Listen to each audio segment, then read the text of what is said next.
The road to New Beginning went through Sendai today. There was a title match mixed in with preview tags, a couple of which were pretty good. We'll take a look at the action today, look ahead to other big matches on the way to the big card in Osaka. We'll also look back on the history of the New Beginning event, see if we can pick up some hints on this year's show. So with Jeremy Finestone, I'm Steven Conway. This is Speaking of Strong Style.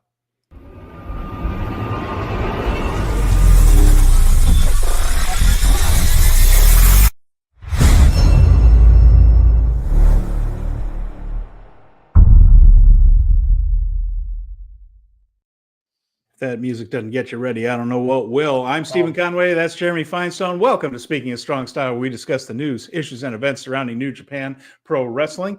And Jeremy, we had most of the week off. We hadn't had a show since show day last week. And then we had one this week, basically a week off. So we had some time to reflect and then got this show here in Reflect Sendai. on what? So, I've been reflecting on the history of this event because I was curious about it. And so I kind of went back a few years. So we'll do that at the end of the show. We'll talk about the history of New Beginning, some interesting facts regarding New Beginning that are little tells toward what we might expect at the big show in Osaka. But what did you think of the show today? I thought it was fine. You know, nothing bad, nothing whatever.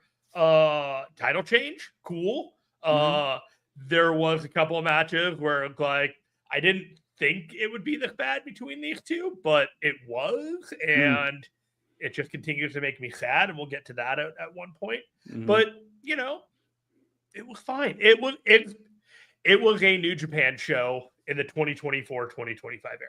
Flat. Like it's just another show in the queue. Yeah, we're on the road 2, right? That's the road 2 shows.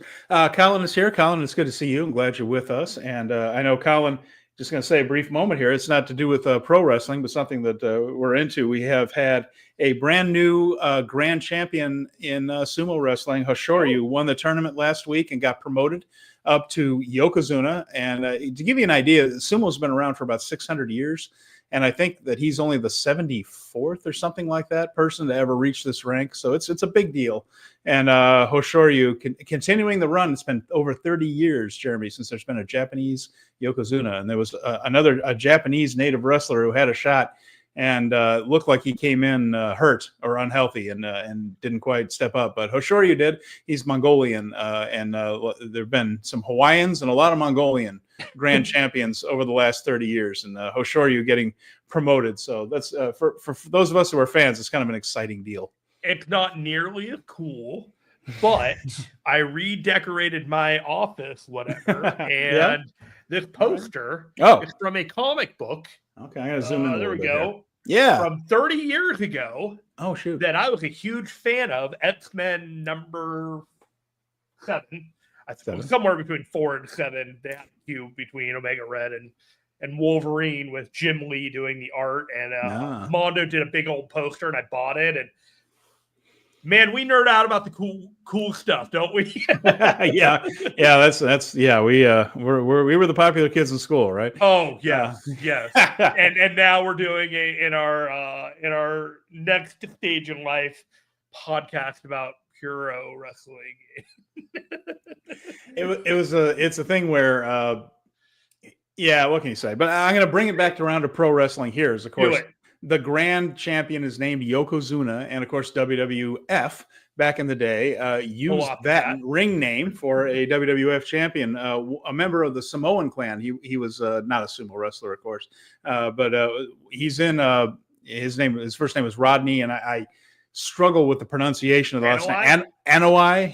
It has an apostrophe in it. It's tricky, but Bay Area boy. Yeah, absolutely, and part of the Samoan family tree. But he was Yokozuna. And, of course, Rikishi, also a Samoan. Rikishi are so Yokozuna is a grand champion. And sumo wrestlers are referred to as Rikishis. So they brought that sumo wrestling into the WWF in 2 different ways there. So I'm going to bring it a little current before we roll in deep into New Japan. Jacob Fatu is him.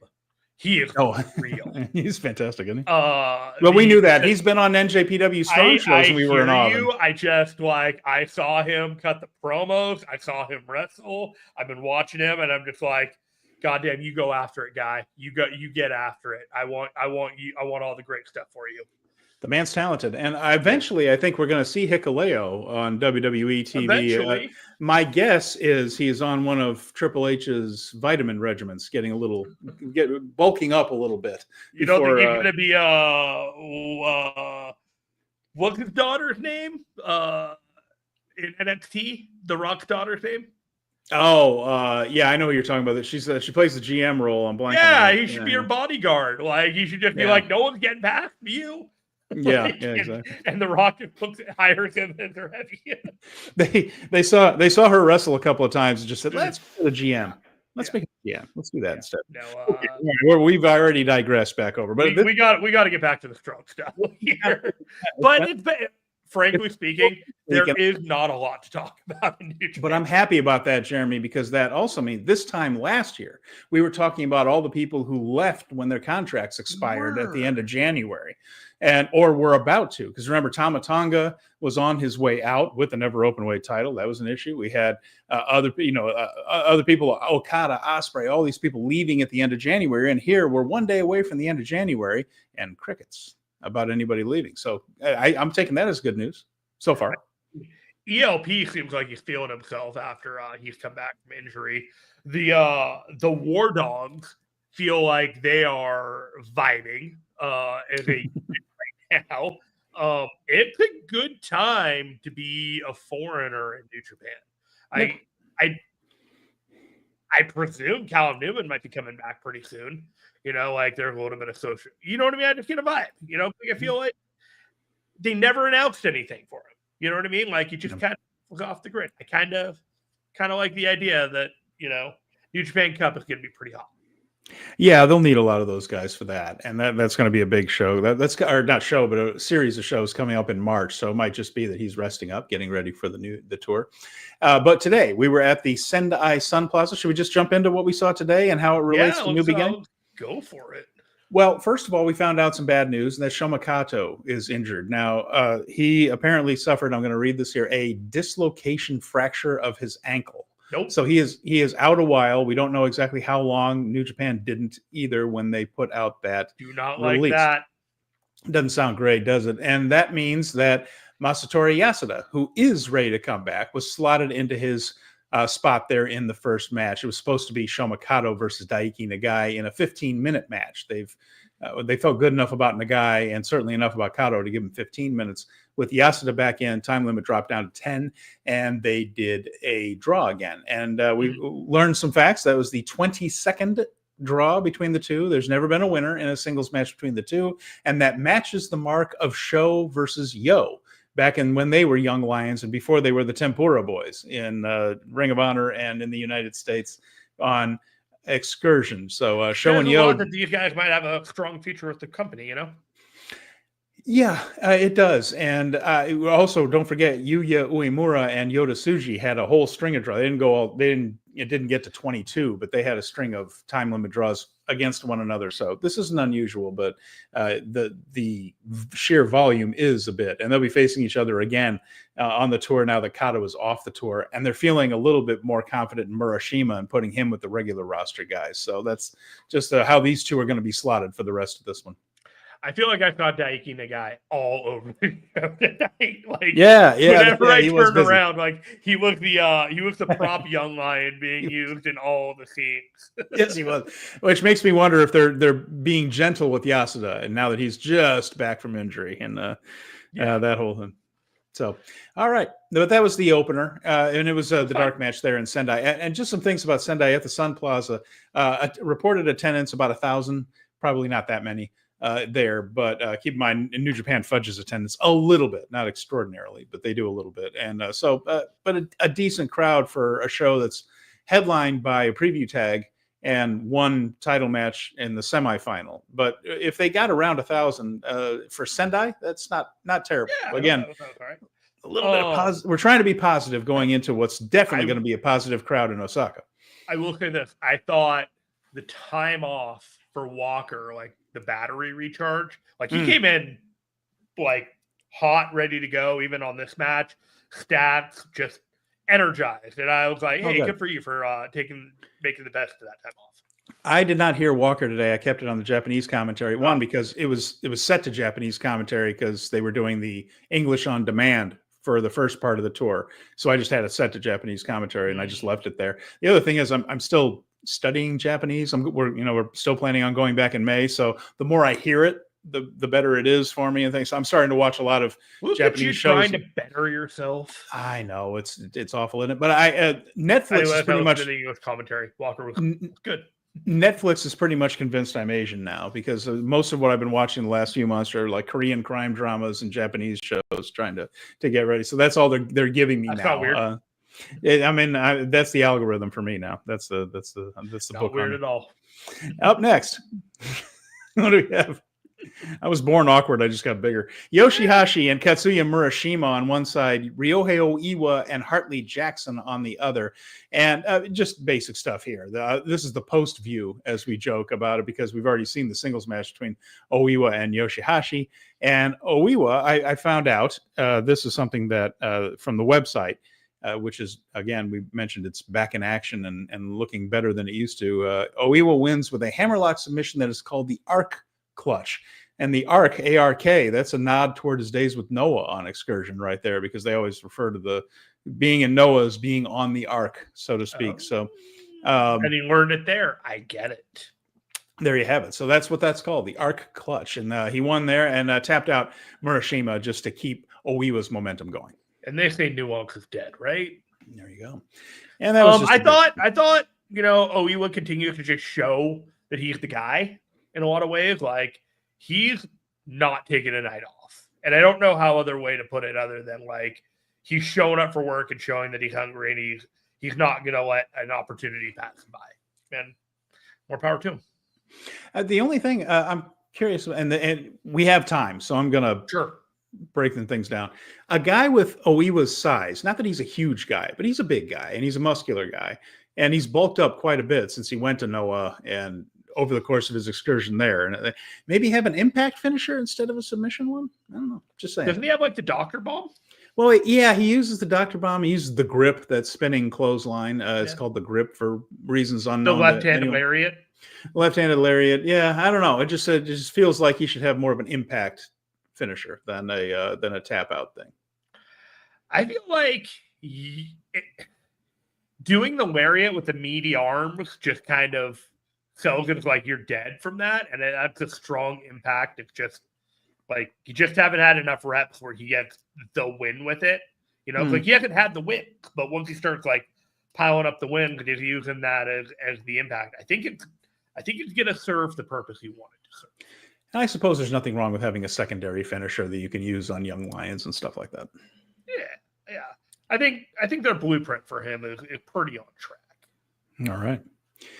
After that, we had an 8-person tag match, and this was El Phantasmo, Jado, Shota Umino, and Togi Makabe on one side, and they faced the United Empire team of Francesco Akira, Great Okan, Jacob Austin Young, and Jeff Cobb. This is the preview for the TV title match we'll be seeing next week. ELP won this one with a CR2 on Jacob Austin Young. I actually thought Okan and Umino's interactions were pretty good. I felt like they were feeling it and battled it out. And, of course, I'm not worried a bit about Cobb and Phantasmo. I think those two are going to put on a terrific match once we get to it. So overall, considering it was a match that involved, Jado, who doesn't move that well at his age anymore, this wasn't half bad because the other guys, pretty terrific athletes, and it flowed. Pretty decent undercard match. Yeah, Makabe is getting some reps in before his match with Tanahashi in a couple of weeks. Yeah. I hope that when ELP came back this year, they paid him a little bit extra, because I've noticed that he's got a little bit extra ability to pull some charisma out of Umino. Every time those two come out together, like, Umino's just a little bit more alive. Okay. And I don't think it's like active. Like, I think Umino genuinely just likes the energy that ELP brings. And so he's just, I don't know, whatever it is. Like, I've noticed a difference between Umino with ELP around and Umino without ELP around. And so pay attention to it next time. It's pretty interesting. Chemistry is a real thing. Chemistry is a real thing. A lot of people doing a lot of extra credit on New Japan Pro Wrestling trying to get Umino over. I'll tell you that right now. Great O'Con, ELP, a lot of these guys, they're doing the work, and they believe in him is the point I'm saying. So let's see Umino kind of deliver on that. And after that, we had that was going to be, Taichi and Taka Michinoku against Sanada and Taiji Ishimori. Interesting near fall in this one, Jeremy. I thought Taka had this thing won with the Michinoku driver. They did a terrific false finish. He had it won with a crossface on Ishimori. Then he hits the Michinoku driver. But Sanada managed to push Taichi into the referee to break up the count. But it was very, very close. They did a really good job. The timing on that was real nice. And then after that, we got the standard War Dogs, kind of low blows, and then the ghetto clutch type of for the heel finish. Of course, Taka Michinoku does the job in this one. I think that's going to be his lot in life through the rest of this tour. But I enjoyed the near fall. For a second there, I thought, oh my God, they threw an upset into this mix, but no. They teased me. How many of the Jets 4 guys are healthy? 2. Yeah, they made a comment about that. There's only just 2 guys left. There are just 2 guys left. Yeah, it's dire.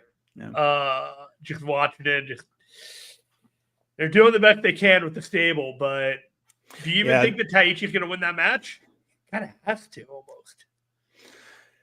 Well, I mean, there's not much left of just 4 guys afterwards. But on the other hand, part of my thought is, man, they got to put over Sanada with the War Dogs. But I don't know. Do you think Sanada wins and Yuya Uemura comes out to face off with him? I don't know. It depends on if he's ready. I mean, if he's ready to come back, that's a good finish. But we don't know where he is in his rehab. I feel like this feud feels like it's been held off to get to another point. Otherwise, they would have done it at Wrestle Kingdom. So if they're holding off to leapfrog to Yuya Uemura beating Sanada and then going to Yuya and David Finlay, I like that. It gets this feud some attention, but it also springboards something a little bit bigger with some of the younger guys. I think that's a good place for it. It is clear Sanada isn't really what he was anymore. And on the English commentary, I don't know if you caught this, they officially said that Ishimori is now a War Dog. Oh, he said that. He said that after New Year's Dash. He said he was right. So they clarified. Sure. So he's probably going to be Clark Connors' new tag partner. Yeah. He's going to take Maloney's spot as the other junior out there as Maloney moves toward the heavyweight division. Yeah. So fun times. Things are quietly shifting. And the landscape is changing as we are climbing into 2025. Next one was a bit of a challenge to get through. This is Hiromu Takahashi and Tetsuya Naito against Tomoaki Honma and Tomohiro Ishii. A lot of guys that are banged up in this match. Half the match is made up of people who really can't do a whole lot physically. And the other half is Takahashi and Ishii, who are very good. But we're in house show mode for this one. Less than 10 minutes. They did a Pluma Blanca finish where Naito tapped out Honma, so he didn't have to do any of his big moves, basically. And that was how the match was worked. They were very careful with Naito in this one. And so he gets the tap out on Honma. Now, I want to talk about the post-match because that was more interesting than the match. And I'll talk about that. Oh, that match was depressing. And it was interesting because it was depressing. But let's talk about that post-match. So afterwards, it's not uncommon for LIJ to kind of bully their opponents around after a match. So they'll pin one guy, throw the other guy out of the ring, just being the cool dickheads, heelish baby faces that we love, right? Tomohiro Ishii was not in the frickin' mood. And while Takahashi and Naito need to look strong going into their match with the Young Bucks, Ishii was not going to let it be at his expense. So, Naito started to throw him out of the ring. He shoved Naito off. Naito forearms him. He forearms him right back and no sells everything. Just doesn't sell a blow. Naito spits in his face, of course, being LIJ Naito. He spits right back in Naito. Ishii's whole attitude was, you're not going to get over using me here. I'm not doing it. And it did not feel like that was the plan. It just felt like Ishii was just like, no, I'm just not going to friggin' be your little, I'm not putting you over like that. He was staying in character. He is, but the way he was like shoving Hiromu and Naito back, he was just like, I'm not putting up with it. I'm just not. You're not embarrassing me. This will not happen. And also, but there's no reason for Ishii to do it except out of petulance. Like Ishii's not getting pushed. It was just a whole thing where he's just like, no, I'm just not playing this game. You can do this to the younger guys. You don't do it to me. I believe that there was a very much a character aspect to this, that there are guys on that roster that have been around a long time, right alongside Naito, longer than Hiromu, and they're just like, oh, no, you are no. Like, I'm not putting up with this shit. Yeah. Like, you know what I mean? Like, just the threshold for bullshit is at a very low ceiling. And she is one of those guys that can play that character very, very well. And he's just like, we're not doing this. I will fuck you up. But there was a battle of wills going on there for a little while. That was amusing to watch, where neither side wanted to sell for the other, and they were just kind of like, and Makabe's done that before either, where he's just like, up yours. You're not throwing me out of the ring like I'm garbage. I'm Togi Makabe. If they're planning to do a singles match with Hiromu and Ishii and Naito and Ishii, I think Ishii is a fantastic opponent for this late stage Naito, because Naito can just try and take down this brick wall and just fail. And even if his athleticism isn't great, it can be a part of the story that he just hasn't got what it takes to do that. He's got to wear him down kind of thing. It's an excellent setup for a match for Naito. I'd have been curious to see what's just on the other side of the curtain when they went back through after that match. It's just like, what was that all about? No, I'm just not putting you at. Screw you guys. I'm not doing it. All right, next up, we had the War Dogs, Clark Connors. No, I have to go back. Nope. I'm sorry. Go ahead. We have to talk about Honma and Naito in the ring. I guess. That was bad exposure. We are at a point where Naito cannot be in the ring with someone who cannot carry him. And when Honma and Naito were in the ring together, it was two very old men wrestling slowly, deliberately, and in a way that the audience was respectful. But it was, let's get these two guys out of here right now. And there was a DDT moment that just kind of fell flat, both literally and figuratively in the ring. The timing was off, and I don't know how many people can really be convinced that Naito's got many more years ahead of him, and he's going to get this like grand send off in 2 years. I don't know if he has 2 years left in him. Yeah. Not in big matches, not in long singles match. This tag team thing is the correct choice. Like I mentioned, when I was over there in Japan, I was startled by just how much he's the biggest star, the biggest star in New Japan to this day still. That was a surprise to me. So I understand why he is on every card. The fans want him.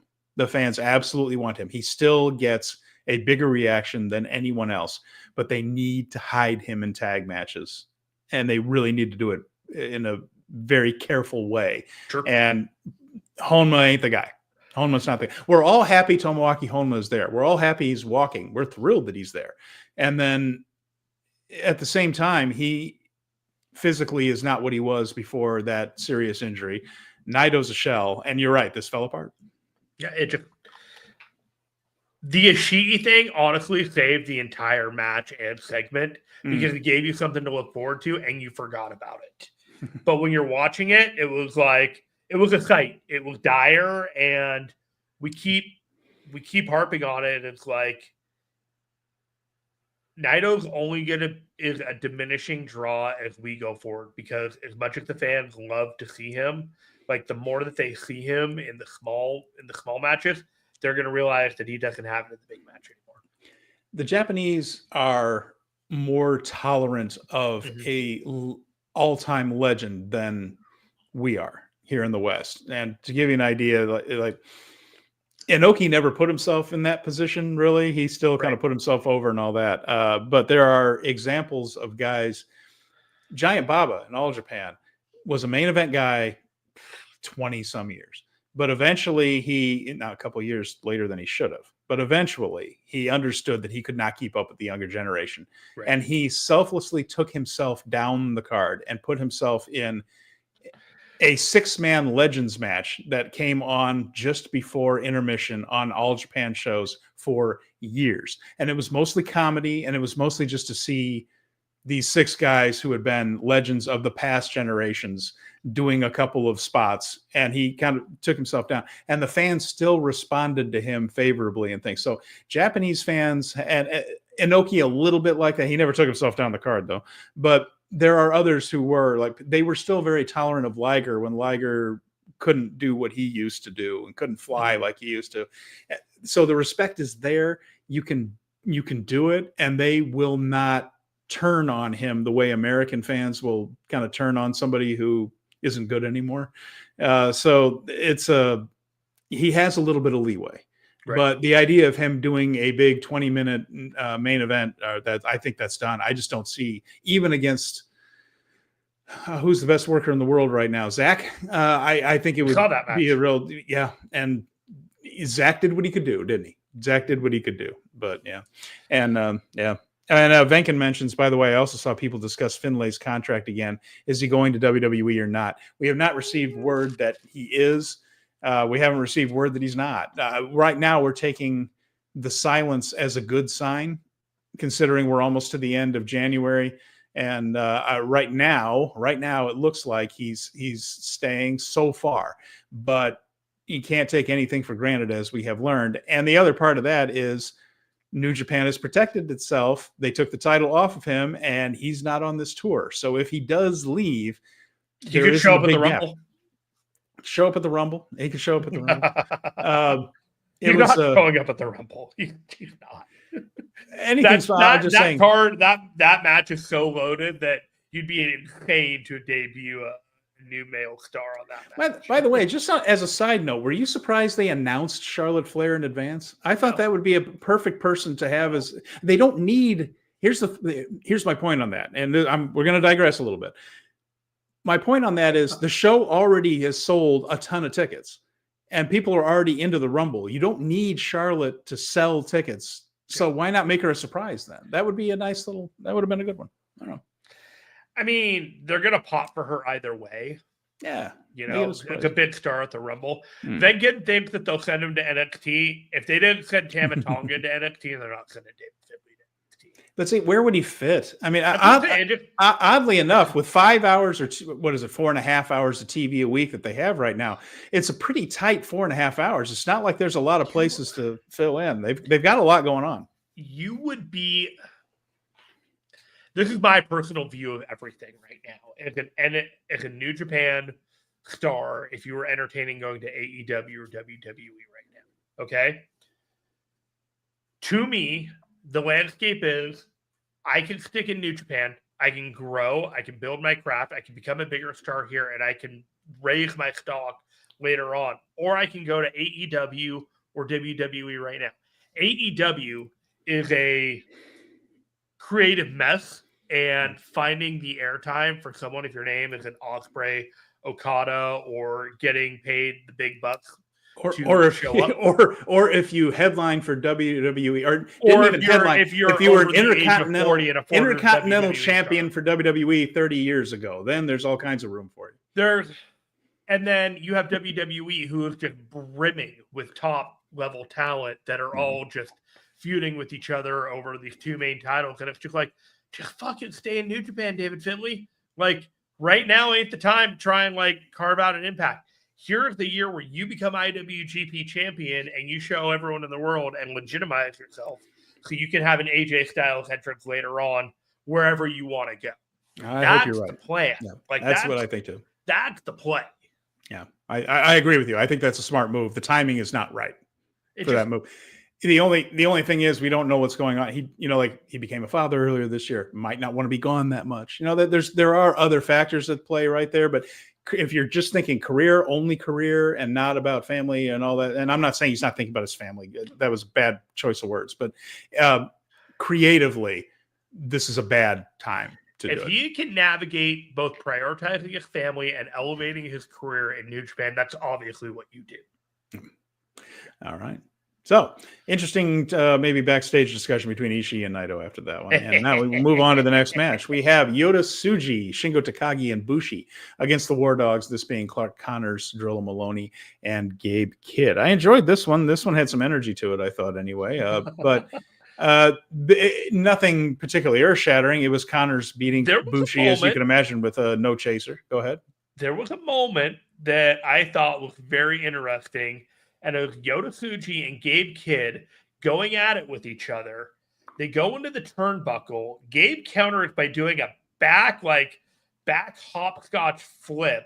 They do the sequence, and then Gabe Kidd ends up doing this huge drop kick, just putting Yota Tsuji down to the crowd's huge cheers and him taking it in. And I'm just like, what is happening here? Hey, every once in a while, he pulls out a little bit of babyface there from that Wrestle Dynasty thing. They can't hold off on this much longer. This summer, he is going to be a huge star in Japan. Certainly moving into that cool heel territory that needs to be handled. Needs to be handled with care. That role, you got to be careful. You can kill your baby faces with that if you're not watching what you're doing. I think it's going to be de-emphasized to some of these guys that he's facing off with, and kind of being put into programs with people that can afford to lose heat off of him. We'll see how it goes on that. Yeah. The Tsuji match is going to be really good. Again, I'm a little bit surprised they're going to have either one of them lose right now, but it'll be interesting to watch that match. There's timing issues with all this that I'm just like, he's going to lose right before the cup, and then if you put Gabe Kidd on one side of the cup and you put David Finlay on the other side of the cup, you might have a little bit of drama there. And there are just things that you can do that can kind of say, Gabe Kidd being held back here. After that, we had House of Torture. That's Ren Narita, Sho, and Yujiro Takahashi against challenging Hiroshi Tanahashi, Oleg Boltin, and Toru Yano for the Never Openweight Six-Man Tag Team titles. The champs jumped the House of Torture in the aisle, fighting a little bit of fire with fire, but that was House of Torture's game after all, so they got the advantage to the point that they even teased a count-out win before things even really got going. They had beaten down the baby faces in the crowd so much. Sho was smart enough to use a chair on Oleg to make it look like a little more even out there. And there was a guy in fatigues in the crowd who looked like he was about to jump in and help Oleg big time. They had to, the Young Lions had to really hold that guy back. He wasn't moving when they were fighting in the crowd. He was into it. Very little from Tanahashi in this match, by the way. He did very little in this match. And they had Yano do the selling. This was not long. This was less than 12 minutes. He sold for a while, got the hot tag to Bolton, who absolutely went wild, was bumping everybody in sight. And as it built, Kanemaru came down to interfere. And this is where he grabbed Daiki Nagai and threw him into the ring and into the referee to break up a pin attempt. And in the bizarre universe of New Japan, that's not a DQ. He gets in there, Kanemaru does. Yano bumps him around for a little while, but he gets the whiskey in Yano's eyes. Sho hits a low blow, pinfall, and we have new Never Openweight Six-Man Tag Team Champions, House of Torture, once again holding those titles. And, it was fine. It's another story in the Tanahashi being tormented by House of Torture. House of Torture hasn't gotten much love lately in terms of results, so this is probably healthy just to remind people that these guys are actually capable.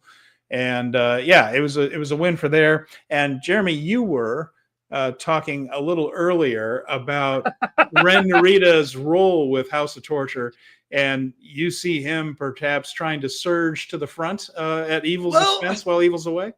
I saw somebody mention it somewhere. Well, Vankin's with you. Listen to this. Vankin says, are they setting up Ren Narita? I saw that, and we're just queuing this up for me, and I was like, are they setting up Ren Narita as the new leader of House of Torture so Evil comes back as a face?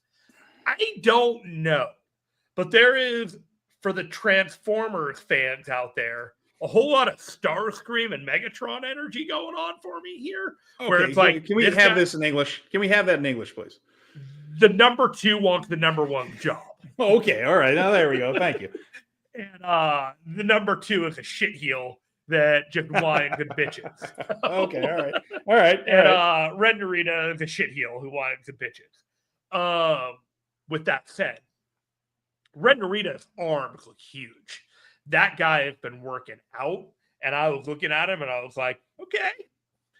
I like that they took one title off of him and immediately made it a point to make him the front man of another group of title holders, not forgetting about him in the time of Shota Umino and Yota Tsuji and Yugi Uemura. He was one of those guys. As much as he doesn't want to say he is uncategorically like no different from the other 3 in terms of the way that they place him front and center. He's getting positioned as a top heel in the promotion, even if it's not at Finley level or Evil level.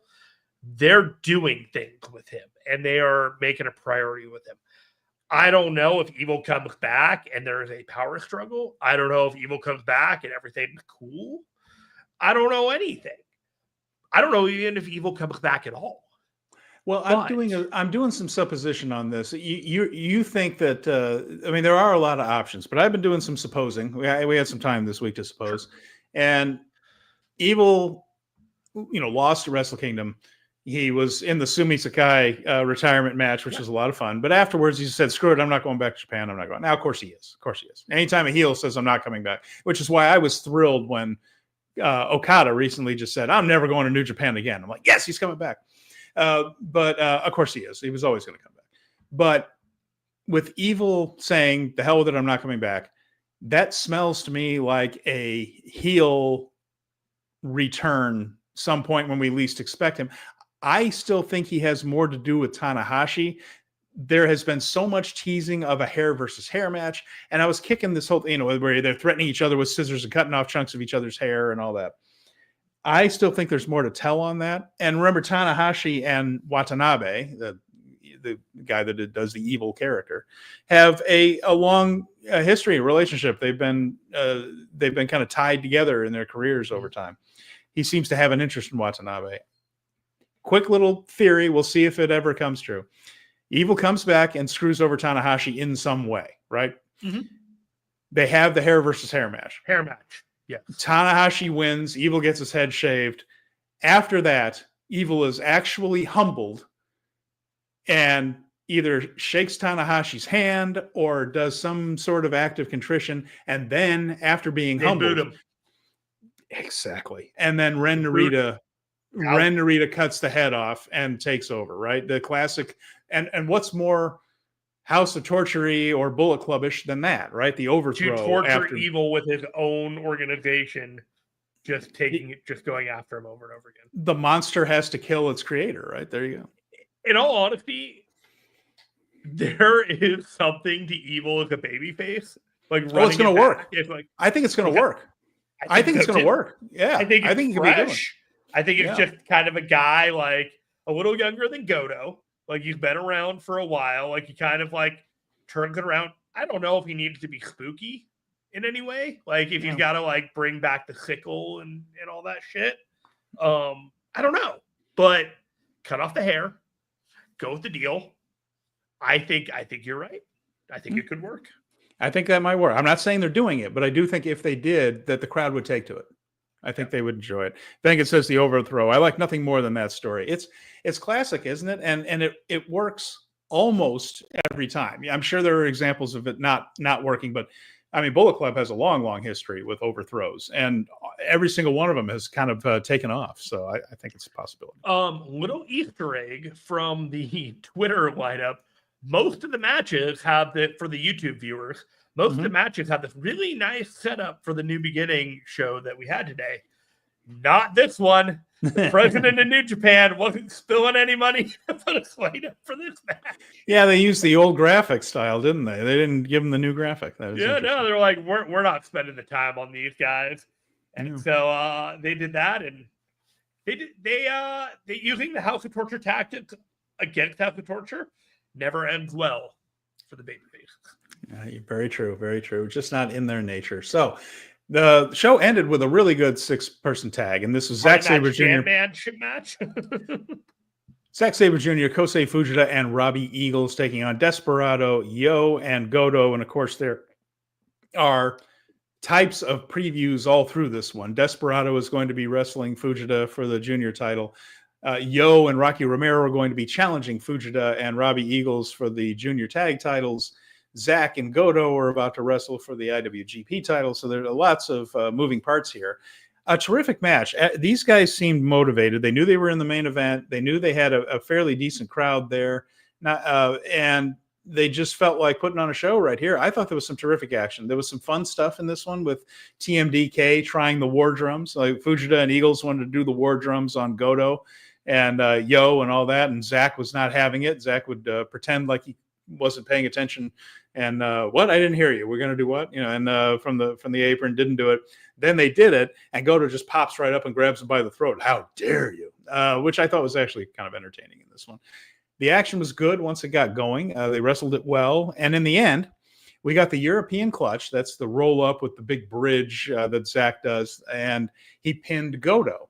And I thought it was interesting. Certainly not definitive. He didn't hit him with his finisher or anything like that. It was a roll up, not a flash pin, but the European clutch.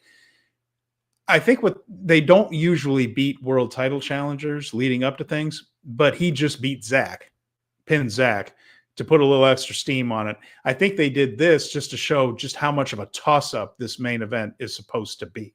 Trying to tell us that these guys are absolutely capable. There isn't a traditional underdog versus favorite here. This is two guys that are very well matched, I think is what they're trying to tell us with that pinfall there. And Zack getting the main event win and TMDK get to go out on the microphone. But again, all of these things have made me look forward to the new beginning and some of these matches between these groups coming up.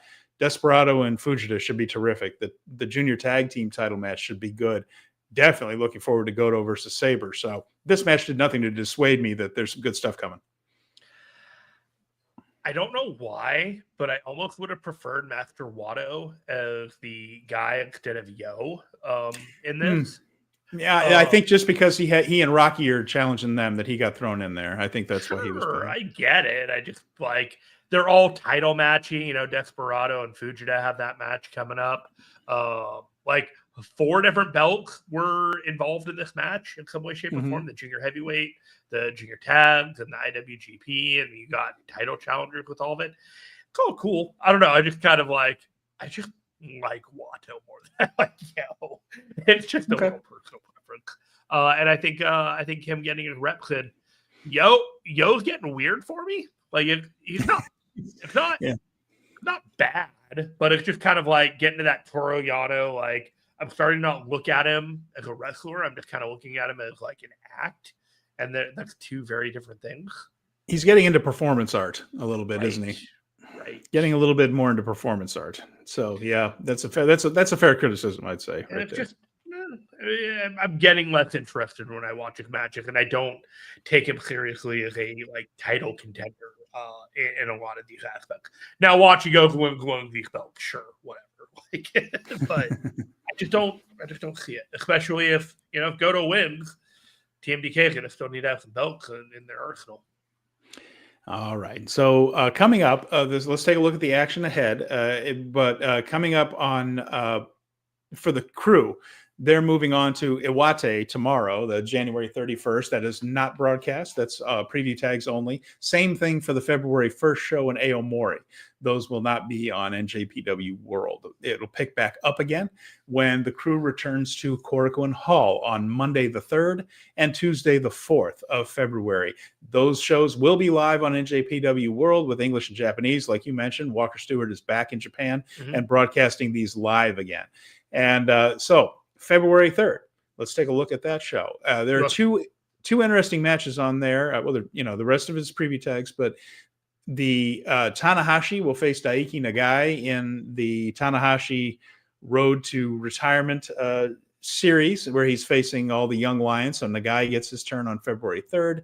Mm-hmm. There is a 10-man tag with Chaos teaming up with El Desperado, who's kind of Hantai-ish, facing TMDK. So a 10-man tag there. And then the TV title on the line, February 3rd, El Phantasmo against Jeff Cobb in a match we're both pretty fired up about. We're going to have to run back Great Bash Heel versus LIJ. Say again? We're running back Togi Makabe and Tomoaki Honma versus Naito and Hiromu on the 3rd. Well, it was already booked. What can you say? I know. Already booked. I'm just like, I'm looking at this lineup and you're running it down and it's like, yeesh. Yeah. Okay. Oh, well, let's see here. Colin's asking, when will Chris be back? The word we have is that it's 2 months, so probably in time for New Japan Cup. Anniversary show, New Japan Cup. Anniversary show, New Japan Cup, that type of thing. And Venkin's mentioning a Supreme Fight is Sunday, the 2nd in Korakuen Hall. They booked that venue a lot. Yeah. So there's big stuff. Stardom has a pay-per-view. They've done things like Stardom in the afternoon and New Japan in the evening. So on weekends, it's not unusual for there to be 2 shows at Korakuen. But as it turns out, they're doing Monday and Tuesday. New Japan is Monday and Tuesday in Korakuen. So what do you think about this TV? What about let's talk about this TV title match. The ELP versus Jeff Cobb. I'm not going to fucking be awesome. Well, I'm looking forward to it. Obviously, these two really know how to work one another. Work with one another, work one another. But I'm kind of torn as to who I think is going to win this thing. I don't think it. I hope you understand. I'm not being insulting when I say I don't think it matters all that much, and that both of them are good TV title guys. I think, they're both good at it. I like Cobb as a mountain to climb in 15 minutes. Just the idea of I got to beat this guy in 15 minutes. But then 15 minutes. Phantasmo is always good. No, I'm saying as the champion, I like that. I like that being the challenge. That I've got this guy's a TV champion, and somehow I have to defeat him in under 15 minutes. Good Lord. So I think that's an interesting challenge. And then Phantasmo is just totally different type with the fast-paced matches. He's a good high-speed type of guy. So I think we're a winner either way is what I'm saying. I'm just looking forward to the match. I think ELP is tremendously popular. I think Jeff Cobb is going to put him over while looking like a beast like he does in every match. And it will be Jeff Cobb's day one day, but I don't think it's going to be at this match. I think it's the ELP time. Gonna have to get something on the United Empire side eventually, though. They're going to have a prize somewhere in it. Yeah. Like, there are a lot of factions that are not getting fed right now in service for a lot of other stuff. But right now, like, you cannot deny that ELP has some momentum, and you really should ride with it for top babyface action. And while Jeff Cobb is a beast, he doesn't have that top babyface energy that ELP kind of does, and I think you kind of have to ride with that.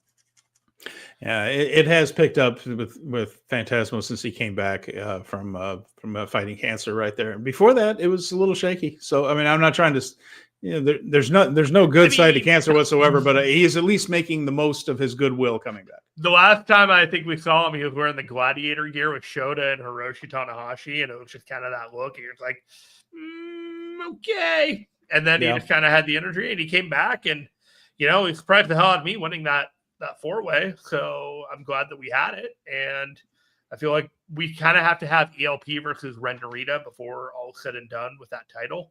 Yeah. I feel like he kind of needs to go through all 3 of those guys independently to kind of certify his win in some way, shape, or form. And I think Cobb is kind of the first guy in that list.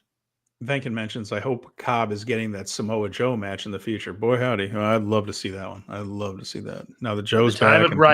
And the stars align. And the tour of the islands can hit the island of Samoa. Really, that should be wonderful if they get a chance to actually hook up in a big match. So, yeah. All right. So from there, we go to February 4th. That's Tuesday at Korakuen Hall. The show is highlighted by a junior heavyweight title match, El Desperado against Kosei Fujita. So I think the TV title is in more jeopardy in terms of a title change than this one is, especially with Fujita holding the junior tag titles. I don't see them doing a switch right here. But again, Fujita is at that point where just having a big, really good main event singles match with someone the caliber of Desperado will be good for the long term with him as they build to him one day being the ace of that division, which I firmly think is coming. You know those Ryohei Oiwa title matches that they threw out right when he debuted? One against like Shingo and the other against like Gabe Kidd, where he was going for the titles and he didn't have it. It wasn't quite there yet, and he was very, very good. I would not be shocked if this is rinse and repeat with Kosei Fujita. Just like he's going for it, he's just not there yet. And then all that's building toward. I was just about to say, Colin. Colin's asking when's the actual New Beginning show? That's the 10th. That is the 10th. No, the 11th. Excuse me. Yeah, it's the 10th. If you live in the United States, it's going to start like in some areas. It's very late night on the 10th into the 11th. I'm going to spring something on you, Steven, and this is the week to decide if you wanted to do it. How dare you? Do you want to go live on Tuesday instead of Thursday to recap that show? Oh, let me see. We might be able to do that. You might be able to do that. That might make some sense. I'm in. All right, cool. I'm around on Tuesday. We can do that. Yeah. So that would be, it's Tuesday, February 11th in Japan and for most of the world there, Tuesday, February the 11th for a New Beginning in Osaka. But late night, Jeremy, for you, that is late Monday. So. Yeah. I don't work that day, so it doesn't matter. I'm going to wake up, have a cup of coffee, watch a show, and then we're going to program it and talk about it. Hot take. It's a Goto day to have a Goto day that day. We'll see how it goes. So we'll after that, by the way, after February 4th, the crew will continue on to Ibaraki on the 6th, Nagano on the 7th, and Kyoto on Sunday, February 8th. And those shows way, on the 4th, the LIJ lookout match on that one is going to be Naito and Hiromu Takahashi versus Tomoaki Honma and Bolton Oleg. So it'll be a slightly adjacent match to the one that we saw with Ishii today. Okay. And of course, those shows are not going to be on NJPW World. Those are all going to be preview tags.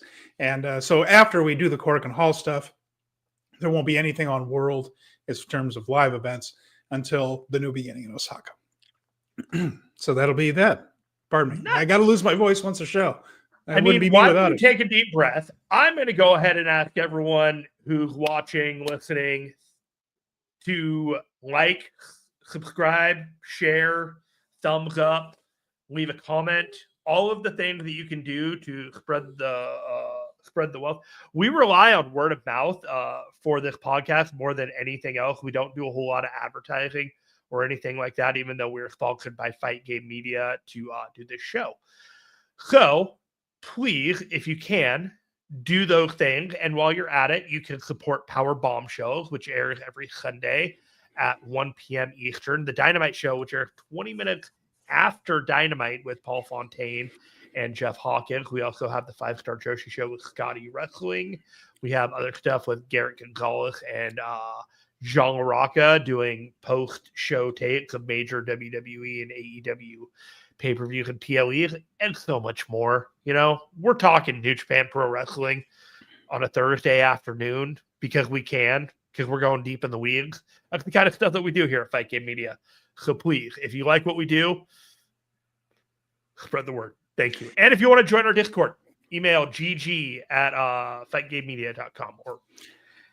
And I am back working on my history website. I just had a new post on ringsidereplay.com, and that covers January, let's see, that was January 3rd through the 9th of 1982. Previously, I had gone week by week through 1981 in territorial wrestling. It's a very, very deep dive that I do on that. It covers every single North American territory for which we have information. And I go through how changes in personnel and pushes and big matches affect a territory, how something that happens in one territory can affect others. When we watched it as kids, we would just see what's going on our one local show, but none of those existed in a vacuum, and they all affected one another. And I kind of take a look back retrospectively and see how things developed, how they impacted other companies, and how things that happened in 1981 and 1982 sometimes mattered very much as to what happened in 1984 when the WWF took over the world. So anyway, just something that I've been working on the side, and I am starting to post that again. So ringsidereplay.com, I'd be appreciated if you took a look. Hold on. So with that in mind, let's go on here. Now, I had some stuff on New Beginning history. Is there anything else you wanted to cover, Jeremy, before we go into a little bit of history today? That's the website, right? Ringsidereplay.com. That is it. There you go. Thank you. So if you're looking at the screen, that is the website that Steven Conway mentioned. Do you think that we are on the cusp of something big at New Japan, or is it just business as usual? Oh, I keep going back and forth on that. I think right now they have a lot of momentum. We've seen the ticket sales for the show are very, very good in Osaka. And I think there's just a lot of sentimental love for Hirooki Goto right now. Samurai Dad is getting a lot of love. I think that we are moving towards something very positive with this company. And but right now, I mean, on the verge of something big. I think it's going to take a while before it booms. I think Kidani's idea of having 40,000 in the dome next year is adorbs, but I don't think that's happening. It could. I mean, yeah, it could. If they build it right, I think the Tanahashi thing could pack the house. And the fact that it's one night so far, it's one night in the dome will help. Not trying to do 2 nights and spread it out too much, but I think it could be. But boy, keep in mind, even during when things were absolutely booming before the pandemic, they didn't do 40. I think if you had Tanahashi's retirement and you had Yota Tsuji versus Okada finally happen at the Tokyo Dome next year, I think that could be awesome. I think you would pack a house. I would love to think so. I just don't see the evidence that the company's in a position to do that at the moment. But I think we're heading in the right direction. I think we are, and I think both Bushi Road companies are heading in the right direction. By the way, because the 5-star Grand Prix for Stardom was troublesome. There were some issues with that, but the last 2 or 3 months in Stardom have been much stronger, and they have some momentum going. So I think Bushi Road, despite some knuckleheaded moments from Kidani, the stuff that Taro Okada and Tanahashi are doing seems to have the ships going the right way. I feel pretty good about it. I feel like they have accomplished everything that they set out to do with the goals that they had this year. I feel like even with the results of Wrestle Kingdom, I think that they accomplished exactly what they set out to do with Shota Umino, with Yota Tsuji, with David Finlay. All of the top guys are getting positioned. Zack Sabre Jr., came out 2 nights winning at the Tokyo Dome. Like, that legacy is cemented. We're good. We are, if you play your cards right, they could be pretty awesome for the next 9 months, is how I'm looking at it. All right. Well, hopefully that's true. Now, all right. So you have some New Beginning lore that you were gonna talk about, right? Well, I was looking at this show, and the New Beginning show has some history to it. It began in 2011, and it was the beginning of a change of philosophy in New Japan in terms of booking big shows. And I wanted to look back and see what the past told us about the first big event coming off the Tokyo Dome every year, because it's a pretty critical one. The WWE does Backlash every year right after WrestleMania, and it's an important show for them. And sometimes they've had to think outside the box, because there can be a post-Dome hangover. There can be a post-WrestleMania hangover. You have to think kind of creatively sometimes to get the fans back into it, because you build and build and build to this big event, and then it takes a little while to ramp things back up. So how did they do that? Well, but before we move on to that, Colin mentions whatever happened to Tana's 10-point plan all those months ago. Well, I think we'll have to go back and look at that, but I think that's still part of what they're doing. I don't think they've thrown that out. I mean, some of those belts are being held up, defended exactly as according to plan. So I was going to say that's not a bad idea, Jeremy, to go back and look at that 10-point plan and see where it is. The elevation of the Young Lions and all that. Overall, I don't think he's doing poorly at it. But New Beginning, right? Before New Beginning, they did not have a major branded event in February. So what I mean by that is it's a little weird to call it a pay-per-view, because it's not necessarily a pay-per-view. They would have events in bigger arenas, but they were big shows on a tour, not specifically branded with a special name. The most obvious difference between this and most New Japan shows is that New Beginning varies in quantity and it varies in location year to year. So in early on when they had, well, what I'm saying is before you wouldn't get to a major show until April or sometimes even May before that. It'd be that long before you would get something called, whether it's Dontaku or they used to have one called Invasion Attack and Battle Formation and all these fancy names. But they weren't in February. In 2011, they started hitting these peaks every other month or so. So they went from sometimes quarterly big shows. And for a while, those were all in the Tokyo Dome. They were hot enough that they could run the Tokyo Dome 4 times a year. After that waned, they started going to places like Osaka and to Hiroshima, Sapporo, where we would expect. New Beginning was the first year in 2011 when they really began to hit like 6 or 8 of these shows a year. That was different for them. And they vary in quantity in cities, which changed, but they fell into a pattern they liked until something really threw a spanner in the machine works. So early on, when they would have 2 nights of New Beginning, the world title match headlined one of them, while the Intercontinental title was the big match at the other. So those 2 titles for most of the early run of New Beginnings were enough to draw crowds. The Intercontinental title one night, world title another night. So I mentioned some of those big events. These were either over the years, New Japan has put New Beginning on TV Asahi as a special. It's been a pay-per-view. It's been on New Japan World, but it's almost always been in February. A couple of them were in very, very late January, but for the most part, February. The first one was February 15th, 2011, and it was in Korakuen Hall. It was a 2-nighter, but the first one was in Korakuen Hall. The main event was Tanahashi and Prince Devitt against Satoshi Kojima and Taka Michinoku. Now, those were that was a preview tag of 2 major singles matches that would take place 5 days later at the Sendai Sun Plaza, where today's show was. So that was Tanahashi versus Kojima for the world title, Prince Devitt and Taka for the junior heavyweight title. So they split that. They put that match as a preview tag, and then they split up the tag title match in Sendai into 2 singles matches. So we had Giant Bernard against Strongman. That was John Anderson, who wrestled as Strongman in both Japan and Mexico back then, and Carl Anderson against Manabu Nakanishi. So it was going to be Giant Bernard, who is now Matt Bloom. He's working in NXT as the head trainer there, but back then he was still part of the New Japan system, and Carl Anderson. They were the tag champs.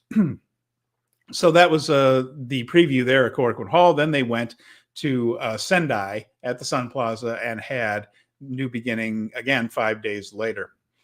So what we had there, let's see. In Sendai, featured matches included Tiger Mask beating Tomohiro Ishii. He was wearing the black Tiger Mask, and it was a mask versus mask match. So you can imagine Tiger Mask against Ishii in a match, but it was Tiger Mask defeated Tomohiro Ishii, which seems absurd now. And that was when he lost the black Tiger Mask. So he was one of the many black tigers over the years there. And excuse me, all the champions retained. They had the title matches. Taichi and MVP were a tag team still in Kojima-gun. So they had not yet turned on Satoshi Kojima and gone to Suzuki-gun. They defeated Honma and Makabe, and then Goto defeated Naito in the semifinal of that one. So there was attendance was 3,200. So it was a success. It's a successful show. It went well enough. They did it again, but this one only went to Osaka at the arena there. So this one drew 6,200 in 2012. And it was headlined by Okada defeating Hiroshi Tanahashi to win the IWGP title. Well, excuse me, that was in 2014. That's the famous February surprise. And it was the first major event under the Bushi Road banner. Naito got a win over Nakamura underneath. Kojima and Tenzan defeated Anderson and Bernard. That was Bernard's final match before he went back to WWE as Lord Tensai, and he's been there ever since. And Goto defeated Masato Tanaka for the IC title. I got a couple things out of order there, and I apologize for that. You better apologize for getting that out of order. So, excuse me, I did. So next year, 2013, it was in Hiroshima. And so they were moving it around. They were trying to find it a regular home. 4,780 came out for that one. That's a good crowd for Hiroshima. 2014 was the first year a city got New Beginning for the second time. That was Hiroshima and Osaka. Both got an event. Attendance was up for Tanahashi's successful Intercontinental title defense over Nakamura. 6,400 was Okada's defense over Goto in Osaka. So these shows were a rousing success. They didn't have a major event on the calendar, like I said, until April or May sometimes. Well, it turns out you can build something off the dome that would really, really draw. They're getting 6,000 people for some of these shows right there. And 2015 in Osaka got to 7,500. So these are huge events. And then, like I said, 2016 saw Goto challenge Okada again. That was the famous match where Goto painted his body white and had the Japanese writing on it, almost like Hakushi did in the United States. That was his big thing, but he lost again. Nagaoka got the other show that year. That was the first for New Beginning. And 3,000 people showed up for that one, 3,600. The IC title had been vacated upon Nakamura's departure for WWE, so Kenny Omega won it in a win over Tanahashi.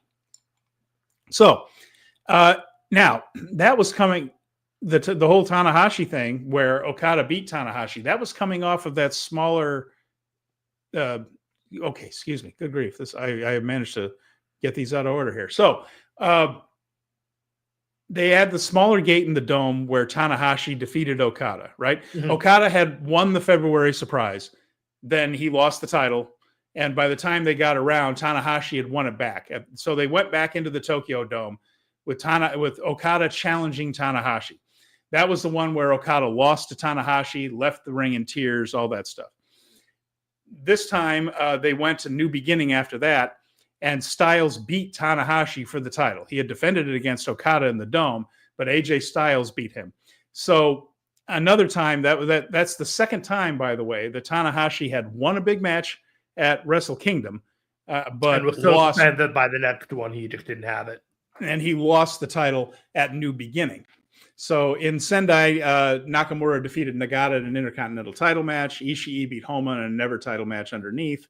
And like I mentioned later on, they used New Beginning to set up a new Intercontinental champion. That's where Omega got the win over Tanahashi when Nakamura left the company. So in 2018, they did 3 shows for the first time. Sapporo got a 2-night event with the Intercontinental title and the U.S. headlining. That was Omega versus Jay White. Suzuki beat Tanahashi for the Intercontinental title. And Jay White beat Kenny Omega for the U.S. title. And both shows drew well again. And then they went to Osaka for the world title match where Okada beat Sonata. Then they fell into that rhythm. They started going to Sapporo for 2 nights and then Osaka for 1 night. So it was pretty, that they decided was the right formula. Sapporo showed up. The weather's not always great there. Sapporo is very snowy, and this is February, but they were having a good run of luck for that. In 2018, they did that. They were back in 2019.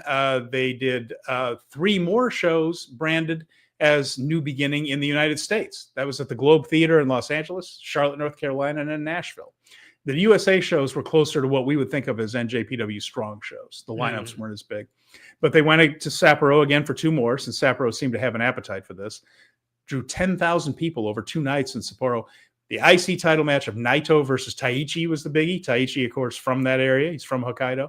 So he's always a star there. Although he doesn't usually win. It's funny, like he's only had a handful of big wins. He loses a lot of his big matches in Sapporo. And then Osaka that year was Tanahashi losing the world title at New Beginning again to Jay White. If you remember, that was the year that Tanahashi had the run in the G1. He won the G1. Then he defeated Kenny Omega at Wrestle Kingdom. Then he loses at New Beginning to Jay White. Jay White picked the bones. At this point, the IWGP title had changed hands 3 times at New Beginning. All of them. All 3. Tanahashi losses following big dome victories. So there you have it. In 2020, Oh, things were cooking, Jeremy. They were so good in 2020. They toured the USA again just before the pandemic hit. And they were coming off that huge dome crowd where they were in the upper 30s as far as thousands go. They were almost at 40,000. But they were small shows again in the United States, Florida, Georgia, Tennessee. Then back to Sapporo for 2 nights. Again, 10,000 people for a NEVER title match with Shingo, winning the belt from Hirooki Goto on night 1. That was a NEVER title. And then Taichi got the main event spot again, challenging Okada for the world title on night 2, which Okada won. Zack Sabre Jr. defeated Will Ospreay underneath in a British heavyweight title match. I thought that was an interesting one. I remember that match now that I thought about. I do too. Osaka that year. This is how well things were going in 2020. It always kills me to look at this. Osaka was in Osaka Joe Hall. They had outgrown Edion Arena for New Beginning. So they put it in Osaka Joe Hall, much bigger building. They drew 11,400 in Osaka Joe for Naito versus Kenta for what was then the combined world and intercontinental titles. So they had all the momentum in the world, and then the world shut down. They had just drawn 11,000 in Osaka, damn near 40 in the Tokyo Dome, 10,000 over 2 nights in the smaller town. Sapporo has over 1 million people, but 10,000 people over 2 nights is a really strong attendance for Sapporo. And then the world shut down. So in 2021, when things were still very much shut down, there were no shows in Japan for New Beginning, just 2 in the U.S. with no crowd. John Moxley defended the U.S. title against Kenta. One, remember that little studio where they would run strong from with no people? The other one was El Phantasmo and Leo Rush headlining New Beginning. So 2022, they were again in the United States for a show in front of just 500 people. Tom Lawler faced Tyler Rush for the strong title. So New Beginning wasn't really happening the way it had. You know, they were calling this show New Beginning, but they were keeping the name alive, but it was on a respirator. They came back to Japan in 2023, but the momentum was gone. And so was the formula of 2 nights in Sapporo and 1 night in Osaka that had worked so well in 2018, 19, 2020. They went to Nagoya in front of 1,650 fans as they were trying to rebuild. That was the KOPW title match with Shingo and the Great Okan. Then they did go back to Sapporo right there, but they drew 6,000 over 2 nights. And that was Umino versus Naito, Hiromu versus Yo for the junior title, were the 2 big matches there. And here's the one that's painful to see a little bit. Osaka went from 11,000 in Osaka Joe Hall to 4,000 in Edion Arena for Osaka beating Takagi for the world title. That was also, by the way, when Hikuleo beat Jay White in the Loser Leaves Japan match. So there have been some historic matches at New Beginning. And New Beginning seems to be a lot of farewells. Remember, of course, Jay White was signing with AEW. He was leaving the company. We didn't know Hikuleo was going to go too eventually. Neither one of those guys are in New Japan now. But 2014 saw the show in Nagoya, Osaka, and Sapporo again. They were trying to build that momentum. Nagoya got Tama Tonga on his way out, losing the NEVER title to Evil in a lumberjack match. Again, Sapporo stepped up, man. They show up in Sapporo. 8,000 over 2 nights. That was Naito beating Sonata in the rematch for the world title. Osaka was headlined by the infamous cage match with the War Dogs over United Empire. That's the one that killed off Will Ospreay and damn near killed Henare for real in that match there. And that was New Beginning in 2024. So with Sapporo and Osaka, they had a winning formula going. They were drawing fairly well with that. Nagoya also did well. It's a bit of a mystery to me, Jeremy, why they didn't do that this year. But instead, they have loaded up the Osaka show. Now, the Osaka show has drawn very well in Edion Arena. But so maybe they just wanted to focus on one big event rather than spreading it out among 4. Maybe that was just a little too unwieldy. But when you put 2 shows in Sapporo, they tend to show up. So I'm a little puzzled why they didn't do that this year.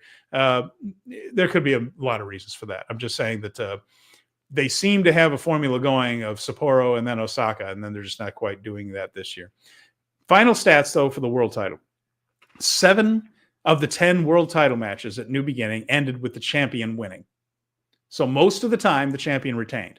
Okay. All 3 times the title switched, it was a Tanahashi loss right after a huge dome victory. 2 of those retentions, by the way, those 7 matches where the champion retained, 2 of those were Goto challenging for the world title at New Beginning. We're about to get a third. So Goto will have to continue to buck history in order to win the title from Zack Sabre Jr. here. There's a history of him losing world title matches at New Beginning. There's a history of the champion, not named Tanahashi, retaining the title at New Beginning. But we shall see. Right now, it feels like there's a lot of sentimental momentum for Hirooki Goto finally getting his world title run. We'll see if he bucks history on the 11th. The minute they started leaning in on the family stuff, he did a couple tweets about dreaming of his father and all that stuff. That's what they needed to do in order to get people to buy in that this could actually happen. It's now or never. I talked about it last week. It's now or never if they're going to do it. Is New Beginning going to be successful in the future? Here's why I think possibly yes, because I looked up that 10-point plan of Tanahashi, and you want to go through it and see if they've hit those 10 points as we go. I think Colin had a really smart idea to look at this. It's not 1 year since they announced the 10-point plan, but it's been close to that, maybe a little bit more than that. It might be a good idea to go through it again and see where we are. So I like the idea. Let's do it. Talent discovery and development. With more chances to shine in the ring, young talent will be able to draw in more of the fan base. In the near future, we'll see more chances afforded to young talent to wrestle in prominent spots and a greater effort focused on discovering and developing new talent in a bid to create brand new stars. I believe they've done that. Well, I think that Kingdom and Dynasty were about getting people in position to do that very thing. I agree with you. I think between Gabe Kidd, Yota Tsuji, Uemura when he comes back from injury, Oiwa, Takeshita, yeah, good, my goodness. And more than that, Umino, they certainly believe in Umino. I think that is, so far, they have taken steps in the correct direction over the past year on that one. By the way, this discussion happened in June of 2024, early June. Oh, really? The 10-point plan came out in June? For some reason, I thought it was earlier than that. 2024 was the publication of this. I thought it was earlier in the year than that. All right, well, good. Let's go ahead. Number 2, elevating the value of title belts. Taking into account the opinions of wrestling and fans, we want to clarify the roles and concepts of each championship belt and raise the status for championships. This will see various forms. Firstly, the New Japan Strong Championship will be restored to their original roles of being defended only on American events. Well, so far they have done that in the second half of 2024. The other thing I feel like they have done that is a good step, the belts seem to have clearer defined roles. They are back to the Never title as a BMF title. They retired the KOPW title, which was kind of lost. They tried, it didn't quite pan. Mm-hmm. The global title being in that spot that the Intercontinental title should always have been in as a legitimate headlining title belt. They have identities now where it was a bit of a mishmash before. So again, I think steps in the right direction. That's my opinion on that one. Your thoughts? I think they're addressing that as part of their 10-point plan, and I can't see any reason to say that they haven't. Okay. Number 3, reducing and eliminating outside interference. Interference has been something that has stood out in recent months, and from here on, I will take a much stricter stance. If I need to be physically involved in that regard, I will be. Hiroshi Tanahashi. I think he's delivered on that. Do you? Oh, I think he got involved. He said he was going to get involved and he was going to take a much stricter stance. Whether he's been effective or not, he did exactly what he said he was. Oh, okay. I was going to say effectiveness is questionable, but I suppose the effort is there. Yes. In storyline. I think that, addressed, yes. Solved? Well, and to be fair, even in House of Torture matches, we're seeing less of the 5 people running down with the bad ref bump. Not none, less. That it's been a little bit better. For instance, the Kanemaru stuff, they at least made an effort for the referee not to see all this stuff. So here's Kadani's reasoning for interference. This is a good one. Some interference coming to the assistance of partners or teammates, some of that is part of wrestling. It's a unique thing that only professional wrestling has. Yes, it is. Let's say someone rounding third base and heading for home in baseball, and a member from the other team sprints out the dugout and tackles the guy. They'd be barred from that sport. It's only something you see in wrestling. But in society today, there's a lot of challenges to people's lives. We have higher taxes, inflation affecting cost of living. Salaries aren't rising in response.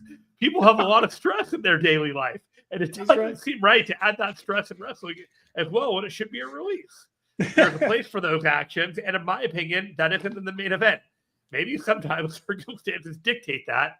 But to the best of our abilities, I think that's something to be addressed when making... Oh, you left your phone on. Whatever. What in the world? I've got a brand new phone. I don't understand it. I'm old. Technology doesn't work. I got a phone last week.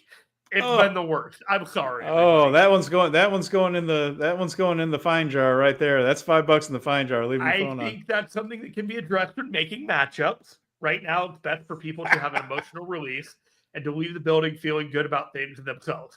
I don't know what the hell he's talking about. Like, I don't let's either. have the phone fans go home happy, and we're not going to do the House of Torture in the main event. Just checking my phone to make sure I don't screw up too. They did that. They did it in the semi-main tonight. All right. Well, all right. The interference is a work in progress. What else we got?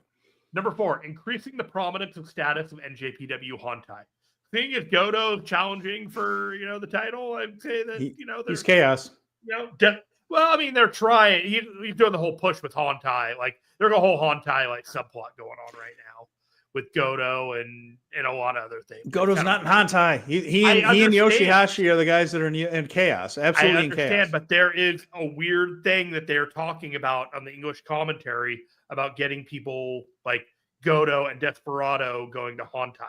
I don't know why, but it's being talked about on the commentary. Well, there's not much left of chaos, so maybe that's on the way. Who knows? Yes, I'm not saying I'm dreaming this. I'm saying I'm hearing it on the commentary. So it's something that they are pushing between Goto and Desperado right now. I don't know why. I don't know where it's going. But the prominence of Hontai in that seems to be something they're currently trying to address. Number 5, strengthening ties with Stardom. Have they? I think that we've seen a little bit better integration. We had a world title match on the IWGP women's title match on Wrestle Kingdom. They did do another historic crossover. We can debate about whether or not that was a creative success or not. Matches on New Japan World now. Yeah. So I suppose I don't want there to be a ton of integration. Like, I don't want Stardom to become New Japan's women's division. I want it to be its own thing. I want those collaborations to be special. So the work to be done. I think they can help each other out more than they do. And I'm not just talking about being on each other's shows. That's not necessarily what I'm talking about, but I think they could do a better job of integrating Stardom and New Japan to promote more each other. More Clark Connor kind of stuff.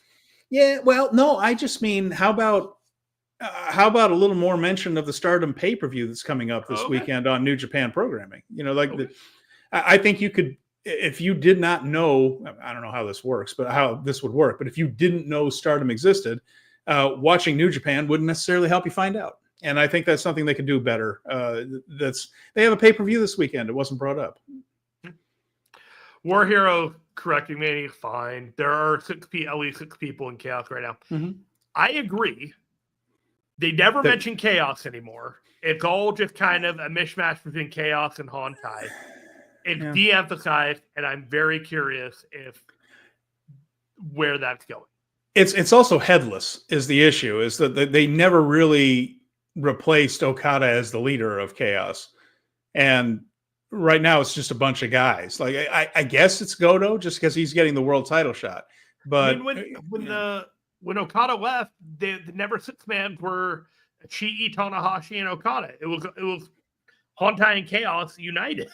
Yeah, I guess that's why Chaos is certainly weakened, and it's kind of been tied in with Hontai. Yeah, they've been integrated in that. So there are guys in there, but Chaos is on hard times at the moment because they just don't seem to have perception that I kind of see them as almost interchangeable right now, and maybe that's incorrect, but they serve the same purpose as general good guy baby faces on the very end of the spectrum.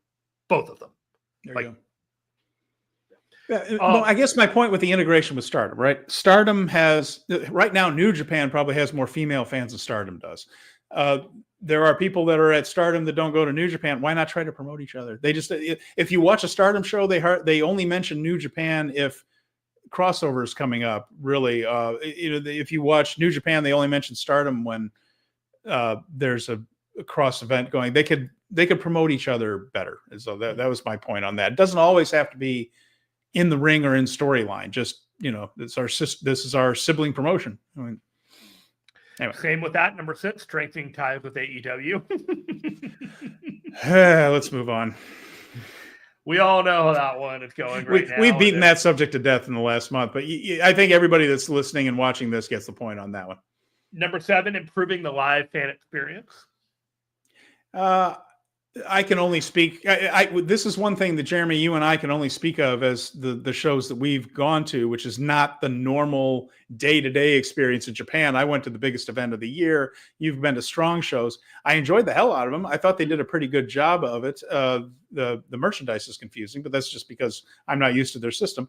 But so I can't really speak to that. I would have to talk to somebody who's been to non-Wrestle Kingdom events in Japan to know if they're getting that done.